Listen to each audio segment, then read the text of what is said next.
Hello mga ka-brothers, ang magandang araw. So ngayon po ay ang ganda ng araw kasi matupad na po yung pangarap ni Kuya Emer na magkaroon ng sariling bangka.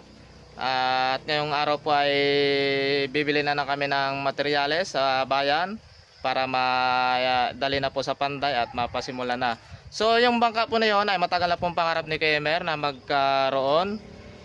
Kasi po ay gusto niya rin makapangisda na solo sa bangka or time na wala ko or time na sabay kami ng paglaot. Gusto niya po ay sa kabilang bangka rin kasi po si Kuya Emer magaling rin po yan sa laot. Nauna po yan sa akin, so ako po ay huli na. Ako po ay noon hindi pa ako marunong sa dagat, siya ay magaling na po yan. So hindi niya lang talaga master pa yon sa mga ibang palakaya. So ngayon ay pag nagkaroon na siya, so makagawa na siya ng sariling palakaya. So makita na din natin kapag tayo ay doon na sa laot makapag video tayo. Yung kasi mga ka-brothers, at gusto niya rin na yung kapares ng aking bangka, yung Fishing Brothers, ayun po ang gagawin bilang kapares doon sa handline fishing. So siya po ang gagamit noon or gagamitin din namin ni Bibilab o kami dalawa doon. Kasi yun ang purpose ng mga ka-brothers. Kaya nagpagawa siya ng ganung bangka. Yung bangka kasi na yun ay panghanap buhay pero pwede siya sa racing. Mabilis po ang mabilis po ang yari noon mga ka-brothers, yung style ba, pangarira sa madalit sabi. So kaya po paggawa si Kamer ng ganon. Yun nga, para mabilis makarating, makatipid sa gas kasi ang gas ay napakamahal. At saka yung horsepower po na makina ay maliit lang. Kasi yung aking bangka po ay laging paglaot namin kapag lugi talagang matinding gasolina ang naubos kasi malaki po ang makina. Ganun po talaga kasi paggawang kahoy. So yun po ay gawang plywood, flatboat ba. So matingnan natin sa pag-update natin sa bangka mga ka-brothers. So okay. So ngayong araw, mamaya pabayan na po kami kasama si si nanay po, dahil po siyang suki ng mga hardware dyan, sa maka-discount pa ng kunti and may lalagyan kami ng mga materyales. Okay mga ka-brothers, si Kamer po ay nag-imis pa at mamaya ay alis na po kami. So tingnan natin and then sa pagsimula ng bangka, sunod-sunod na pag-update mga ka-brothers. So yan, nagkakambas na po si nanay mga ka-brothers ng materyales. Bali kambas pa lang kami sa bawat hardware. Pagpilihan ko siya ng mababang presyo. Sila kaya meron doon, nag-antay lang. Mga ka-brothers, nakabili na po kami ni nanay. Dito na po nalagay sa balabal. So yan po ang plywood na gagamitin. Bali 5 plywood. Tsaka dito yung mga pako at epoxy. Epoxy. So mag-aalis na kami. Si nanay ang dumiskarte ng bilihin. Doon sa aking suki nakabili ako mga brothers. At saka may may giveaway na brass. Iyon, may giveaway. Sana si kuya? Pagsuki mo na. Basta pagsuki. Saan si kuya? Ha? Saan si Kuya Emer? Nabili mo daw ng bigas yun. Saing. So right, dali na namin yan sa Panday. Yan si Kuya Emer, nagpamili din ng kanyang kailangan. Bayan ng Bulalakaw.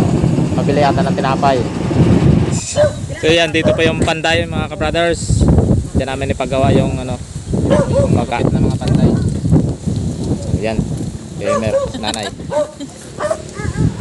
Yan, dyan natin dalhin.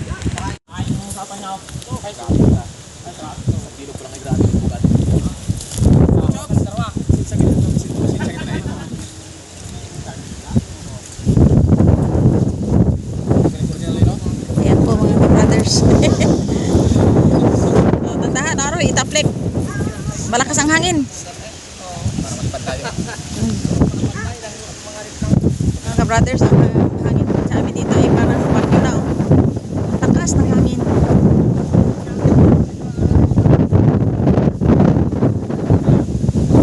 Ito yung mga materyales paggawa ng ganda na paggawa dito, tabing lang sa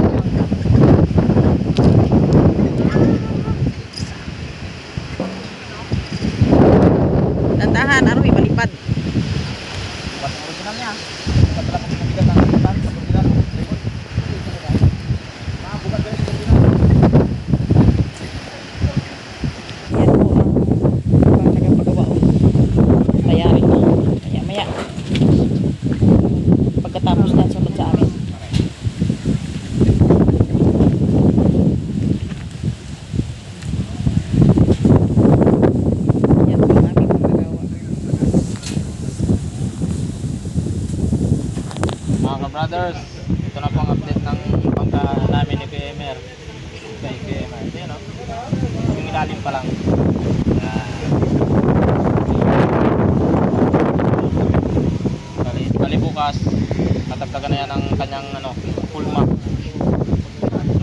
mga ka-brothers. Update ulit tayo next time.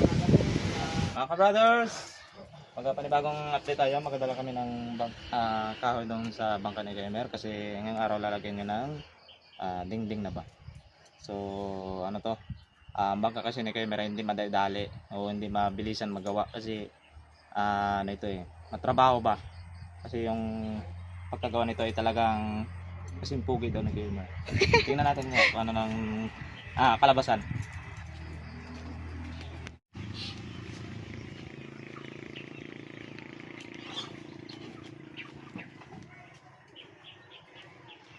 Ayan, ito na yun. Sokot ng pag.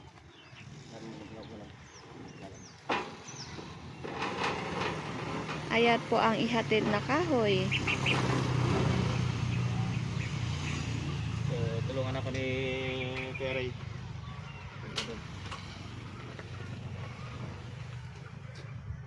Hindi na pag-ikutan. Ito na kami.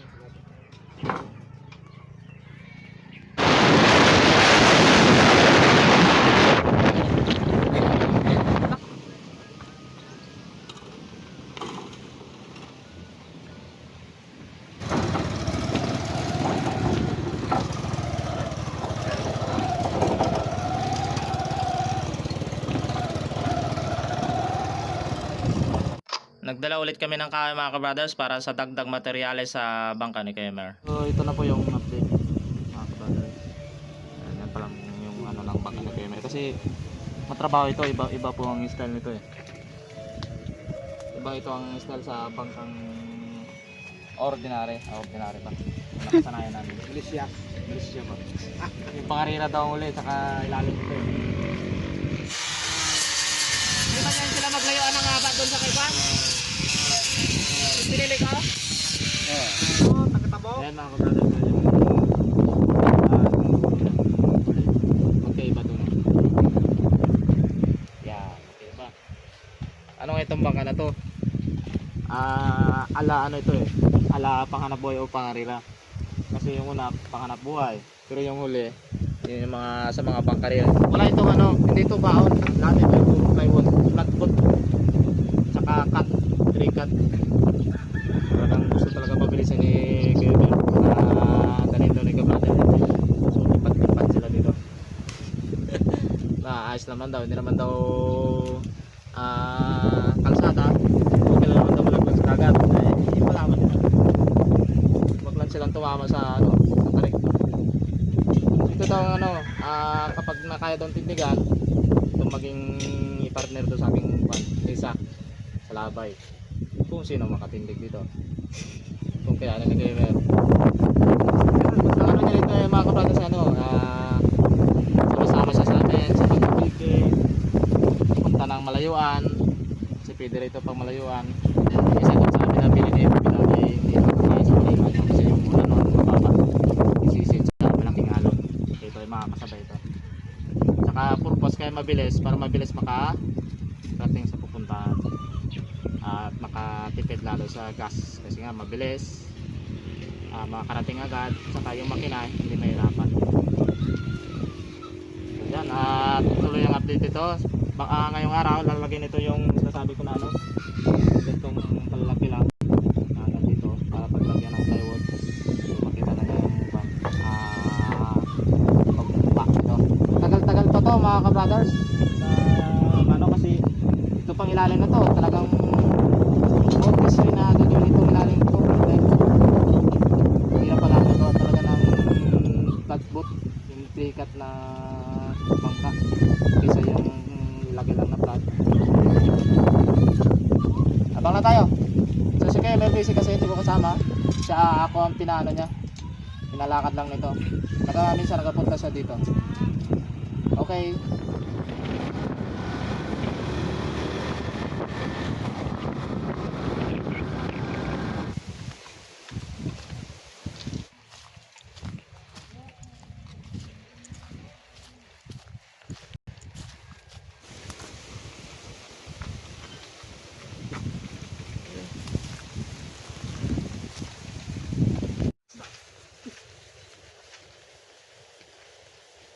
Tulong nga dito.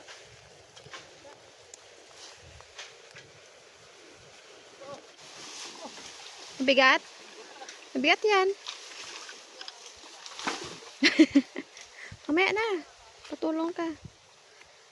Mga brothers, so ito yung another update na naman, pero hindi sa bangka.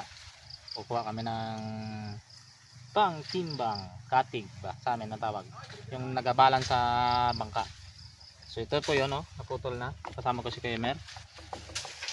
Yan, yun mga brothers, saka na gano kami, nagpaupa kami ng managputol kasi mahirap na gano ng kawayan, bambo. So dalawa, saka may dalawa yun sa amin din ng Bebe Lab, pang doon din sa amin. So makita natin mamaya, madami yan mga ka-brothers. And then pang last nito ay babalik din kami, magkukuha kami ng pang balsa para doon lang sa tubig may ahon, kasi yung aming harapan doon mahirap yung barahan, so balsa ang kailangan. Okay,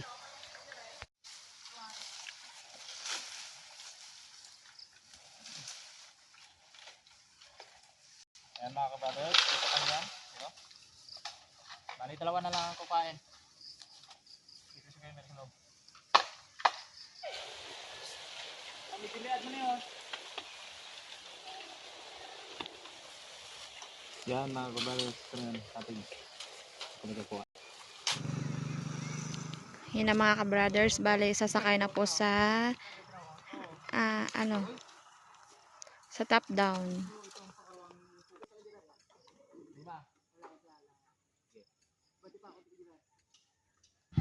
Yan mga ka-brothers, ito na po yung pangkatig namin. Pinamihan na para may mapagpilian. So papaigayan na po yan. At tama, pag talo ng bangka, ika na, babalatan. Ay! Bye bye mga ka-brothers. Tingnan ulit natin sa update ng bangka.